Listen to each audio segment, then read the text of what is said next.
Buenos días, profesora. A continuación presentaremos nuestra cátedra 2, Ocupación y Derechos Humanos.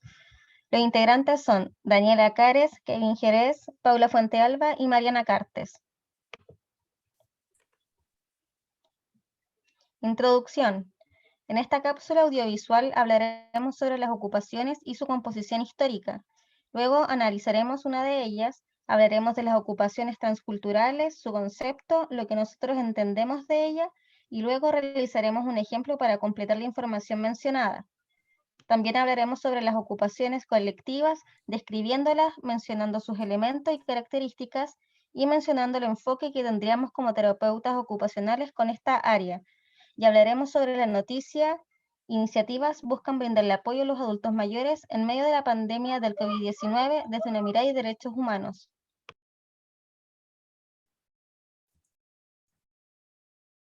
Ya. Ahora hablaremos sobre la línea de tiempo que ha tenido la ocupación y los elementos que han surgido en la historia de la ocupación. En primer lugar, tenemos el preparadigma de la ocupación, que surge en el siglo XVIII.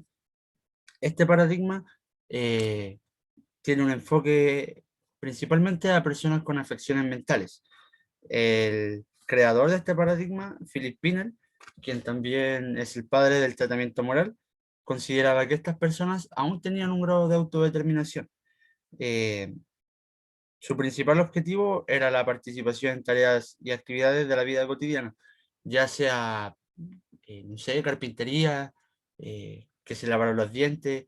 El tratamiento de ellos iba como gradualmente aumentando su dificultad, si se puede decir de alguna manera, pero con actividades de la vida diaria, que ellos le encontraran sentido y así generar eh, un funcionamiento más saludable y satisfactorio para ellos, que siguieran con las ganas de seguir trabajando en ello.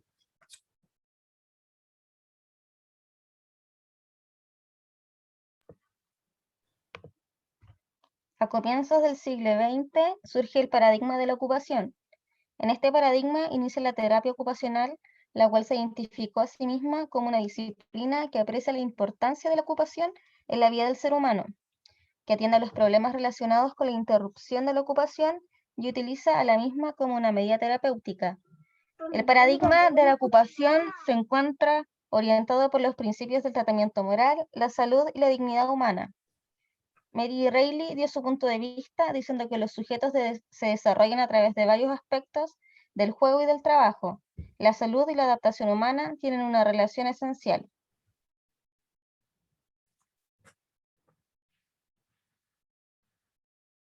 De 60 surge el paradigma mecanicista, el cual se centró en los mecanismos internos, psíquicos, neurológicos y kinesiológicos de los que los pacientes estaban compuestos con un enfoque biomédico y precisión científica.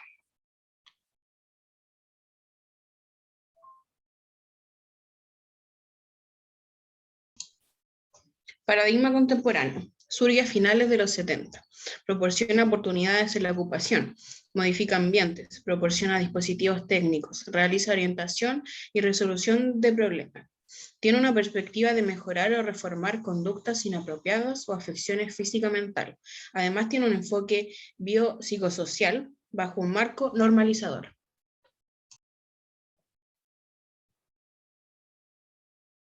Ya, ahora hablaremos de uno de los elementos de la ocupación. En este caso escogimos el preparadigma de la ocupación. Este pretendía la participación en tareas y eventos diversos de la vida cotidiana. Eh, Buscaba un funcionamiento más saludable y satisfactorio para las personas.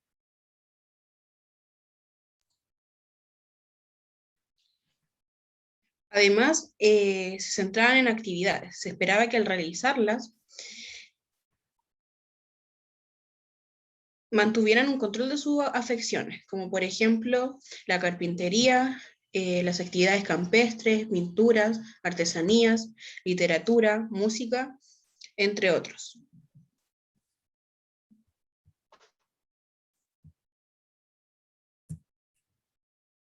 paradigma de la ocupación, su único enfoque era a las personas con afecciones mentales.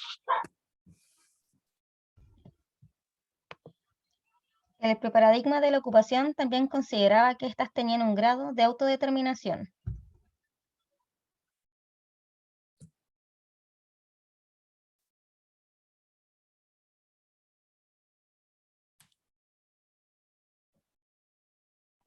Ocupaciones transculturales.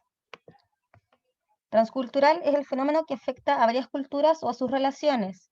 Es el impacto que tiene la cultura en un individuo y en su comunidad, y los efectos de este impacto cuando se combinan distintas culturas. Por ejemplo, las celebraciones de otros países que hemos acogido en nuestro país.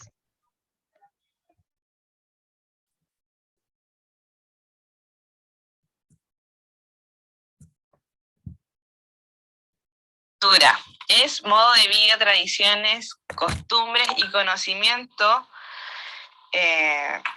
Uno de los ejemplos que puedo dar puede ser ir a la iglesia, salir todos los días a la misma hora a hacer deporte, cenas familiares los fines de semana. Y esto sería lo que conlleva a la cultura. A la cultura.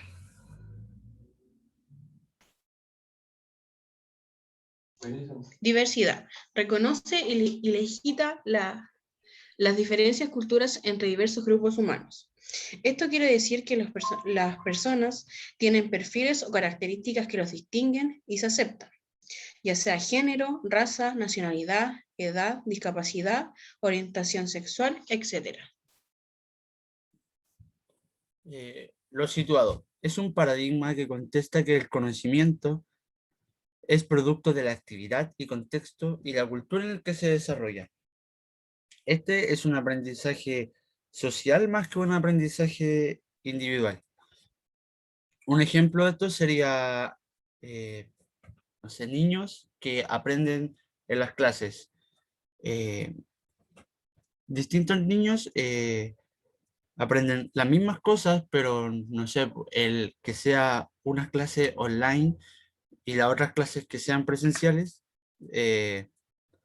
los niños al aprender lo mismo, al estarle enseñando lo mismo, quizás por el contexto en el que se está desarrollando eso, la actividad quizás no hay tanta dinámica y es más, todo más textual. A pesar de que están aprendiendo lo mismo, quizás no, después al momento de interpretar su aprendizaje no sea lo mismo, ya que a pesar de que estos están teniendo el mismo punto de vista, el contexto, actividad y en la cultura en general en la que se está desarrollando es distinta.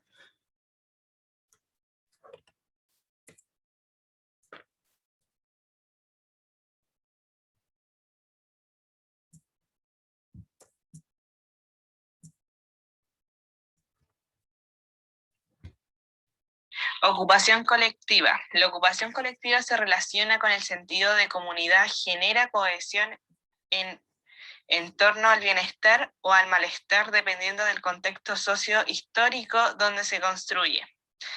Este texto se extrayó de Palacio, año 2017, página 35. Uno de los ejemplos que puedo dar de la ocupación colectiva es los adultos mayores cuando hacen grupos, no sé, las mujeres tejen o hacen bordado, los hombres hacen debate, pueden también tocar instrumentos, todas esas cosas.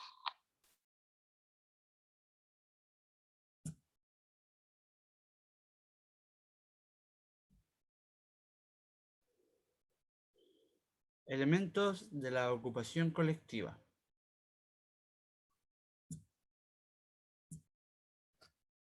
En estos tenemos la cohesión, el sentido de comunidad, que es como el sentimiento de formar parte de algo mayor, aquella sensación de formar parte de un grupo, un sentimiento compartido en las que necesidades colectivas serán asumidas por la cooperación de todos. de la nación de nosotros, seres humanos cada vez más individualizados en donde estamos intercalados a rescatar el sentido de comunidad.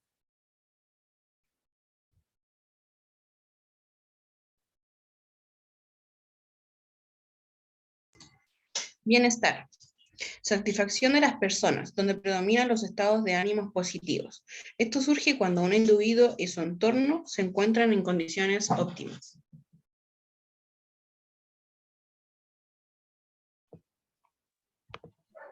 Pertenencia e identidad social.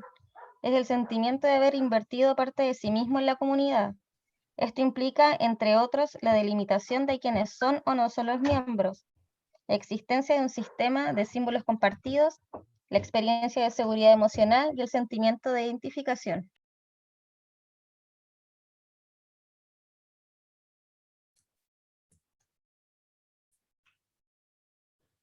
¿Por qué como terapeutas deberíamos considerar la práctica de las ocupaciones colectivas? Nosotros como terapeutas pensamos que la práctica de las ocupaciones siempre se debería considerar, ya que esta práctica muchas veces motiva a que el otro quiera seguir trabajando en sí mismo, y no solamente por sí mismo, sino que por su comunidad, porque al estar en una comunidad, al sentirse parte de algo, nunca va a querer ver a esa comunidad, por decirlo así, mal. Entonces va a tratar de ayudarse y tratar de ayudar al otro. Esto esta práctica nosotros pensamos que sirve para todos, ya sea niños, adultos mayores, adultos. En los niños sería un aprendizaje como en la ocupación colectiva, el aprendizaje se podría desarrollar mejor, ya que con actividades, juegos que aparte desarrollen el compartir y el convivir con más personas, hace que los niños igual generen sus identidades y muchas cosas más. Los abuelitos, igual, practicar esto con adultos mayores, igual es muy bueno, ya que ellos así no están solos, no se sienten solos, se sienten en un lugar donde pertenecen, donde pueden hacer cosas que a ellos les guste, donde pueden sentirse cómodos y estar con gente que de su mismo orden, por decirlo así, gente con la que coincida.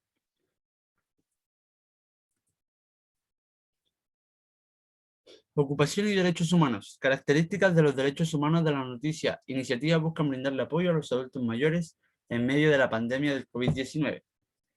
Estos derechos siempre son, en primer lugar, tenemos los universales. Esto quiere decir que son para todos, ya no importa su sexo, su origen, su condición económica, de dónde es la familia, si cree o no cree en religiones, eso da lo mismo. Los derechos son iguales para todos. Otra característica serían los irrenunciables, que pertenecen a cada persona, por eso son intransferibles. Esto quiere decir que tienen una esencia propia, no puede ser separada la persona. Un ejemplo de esto sería la libertad. Nadie puede renunciar a su propia libertad para transferirla a otra persona. Otra característica es inalienables. Hace referencia a algo que no se puede enajenar, es decir, cuyo dominio no se puede pasar o transmitir de un individuo a otro. Sus límites son los propios lineamientos y procedimientos que determinan su ejercicio.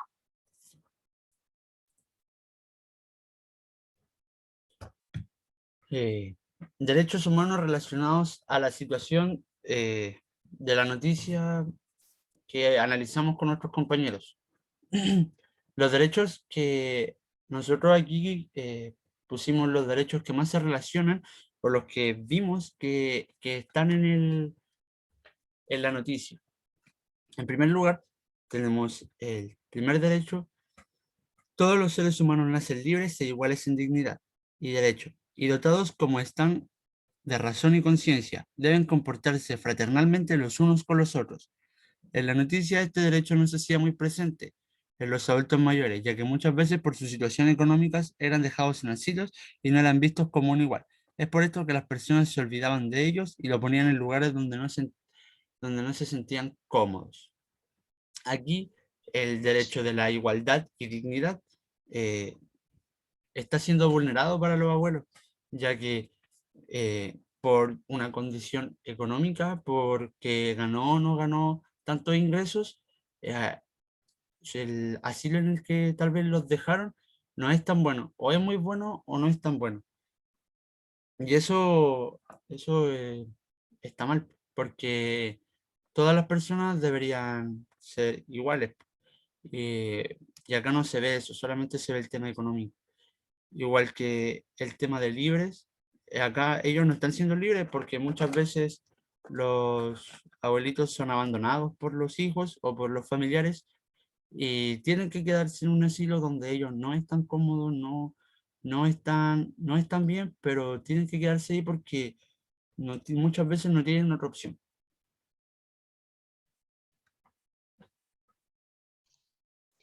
Como segundo derecho están, todas las personas somos iguales, sea cual sea nuestro origen, etnia, color, sexo, idioma, religión, opinión política o cualquier otra condición.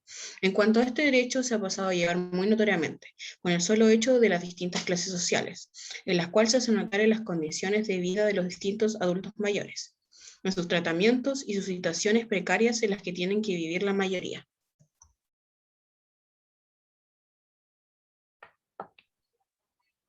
El tercer derecho que relacionamos en la situación es el de que todos somos iguales ante la ley y tenemos sin distinción derecho a igual protección de la ley.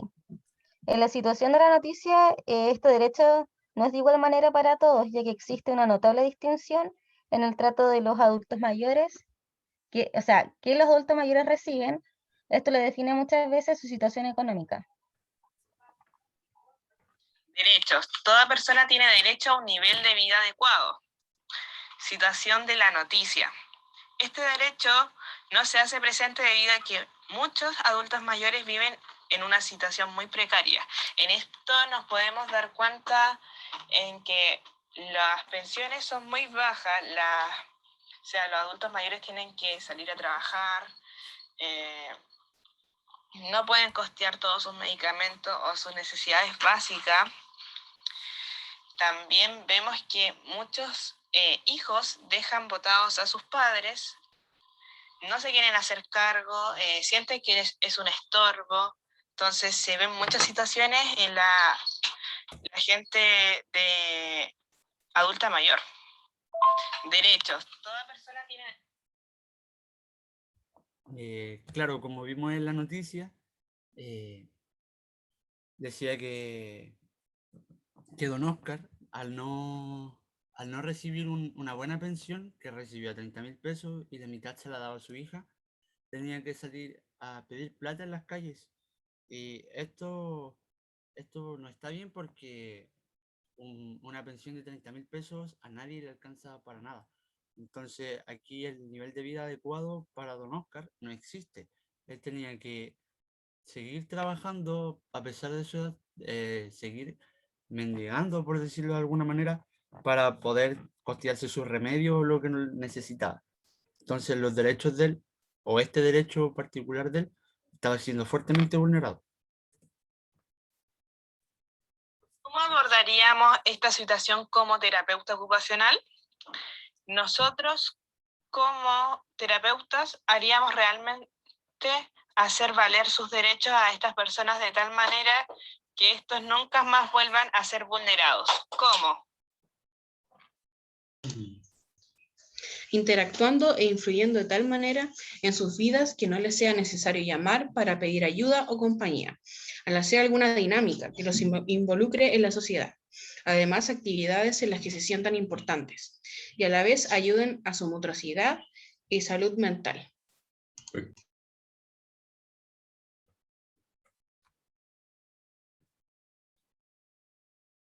Como terapeutas ocupacionales haríamos valer los valores, derechos y dignidad de estas personas, ya sea reubicándolos en un lugar que se sientan cómodos y protegidos.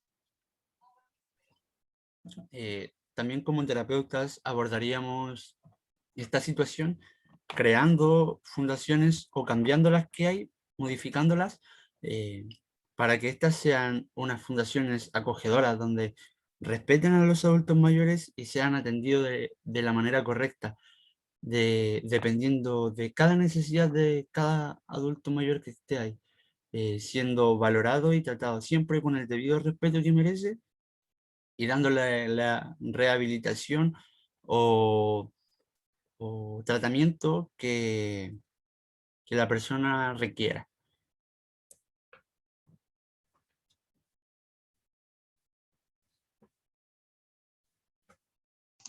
Al trabajar desde el enfoque de los derechos humanos. Esto quiere decir que lo primario y principal siempre será el derecho de las personas, grupos y colectivos, además de tener siempre presente la inclusión, la equidad, la adaptación, entre muchas cosas.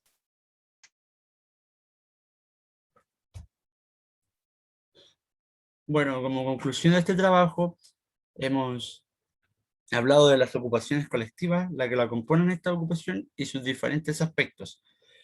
En conjunto hemos analizado que esta ocupación ha cambiado significativamente en los años, ya que surge de un paradigma que en sus orígenes tenía un enfoque con personas con afecciones mentales y ahora esta ocupación se ha desarrollado de mejor manera y es para todos. Esto a las personas en su mayoría les ayuda, ya que al trabajar con personas o con más personas, ayuda a que éstas se sientan pertenecientes a un lugar y quieran siempre ir mejorando con ayuda y el apoyo que todos se brindan mutuamente.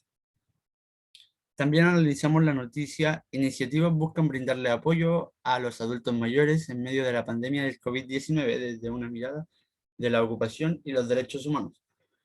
Como grupo nos llamó mucho la atención la historia de esta noticia, ya que hace notar que los derechos de estos ancianos están siendo fuertemente vulnerados. Como vimos, Senama, perdón, que es una agrupación que ayuda a los adultos mayores, sí tratan de ayudarlos y en este caso le entregaron dispositivos electrónicos para que se comunicaran, para que no estuvieran tan solos, que pudieran llamar a un asistente cuando lo necesitaran. Pero nos resulta triste que hayan tenido que llegar a eso, a brindarles esa ayuda y que no le brinden real ayuda y que sea que alguien esté ahí con ellos realmente, satisfaciendo o supliendo sus necesidades, eh, ya que muchas veces hay adultos mayores que no saben ocupar ni una tablet, ni un teléfono, ni un computador, por más que uno le enseñe. Entonces, en un caso de real emergencia donde a alguien le pase algo, quizás este abuelito quiera comunicarse con alguien y no sepa o no pueda. Entonces, ahí estaría eh, realmente el fallo que nosotros encontramos en este sistema. Eh, Creemos que la mejor forma de brindar la ayuda a un adulto mayor es estar con ellos, que sean acompañados y brindarle la compañía y ayuda que ellos realmente necesitan. Bueno, eso ha sido nuestra presentación. Espero le haya encantado, profesora, y que se encuentre muy bien. Gracias por su atención.